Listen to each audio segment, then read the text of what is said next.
Hello everybody! In this series of videos, we're giving you some tips to help you develop all the different skills you need to excel in your GSTs. Today, we're going to look at pronunciation. Now, what does it mean? When we talk about pronunciation, it doesn't mean sounding like an American or an English person. It just means, can you say words in a way that can be easily understood by anybody? So what do we look for?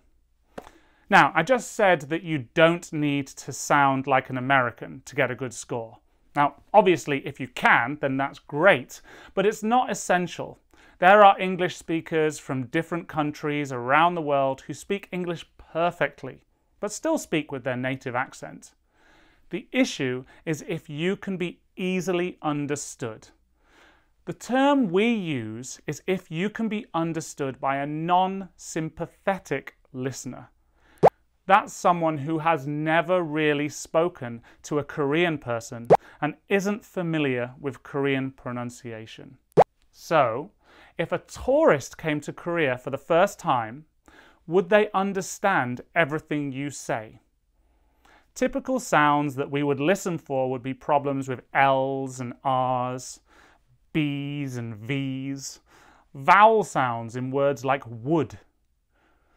There are also word endings that people often make mistakes with. The most common being when people say things like Englishy, cheese, or monthses. Now, these are words that people will probably understand, but there may be confusion. So, if you're saying those things, it is hard to get a high score for pronunciation. The last thing we look for is stress and intonation. Your speech should not be monotone and boring. Try not to speak like a robot. You can show enthusiasm and passion by stressing certain words and change your pacing. So sometimes you can speak very slowly to show meaning. And then sometimes you can speak quickly to show passion. If you do that, it will help you a lot.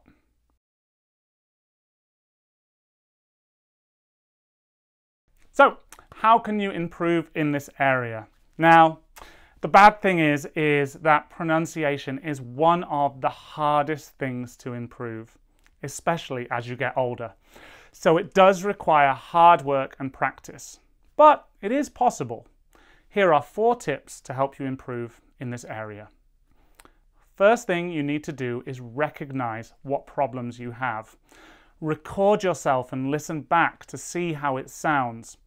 Now, I know that this is horrible. I hate doing it myself, but when you do it, you might hear some sounds you didn't realize you were making.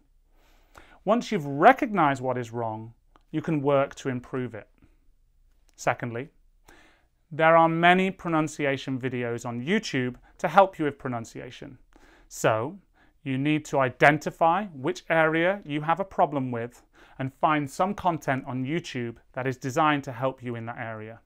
Watch the videos and practice doing the drills, mimicking the sounds that they make. This will help a lot.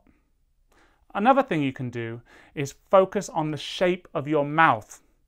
If you can consciously change the position of your lips and tongue to make the correct sound, it will become more natural and easier over time. There are websites and books that can help you with this as well.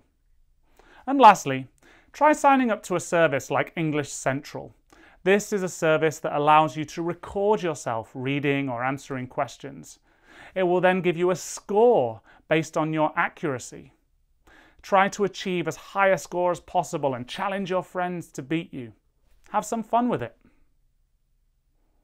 Improving pronunciation is very difficult, but through hard work you can definitely do it. So get practicing and let's avoid any more confusion when speaking English in the future. So, those are all the videos we have for you in this series. I hope you found them all really helpful and they're going to help you improve your English. Bye-bye.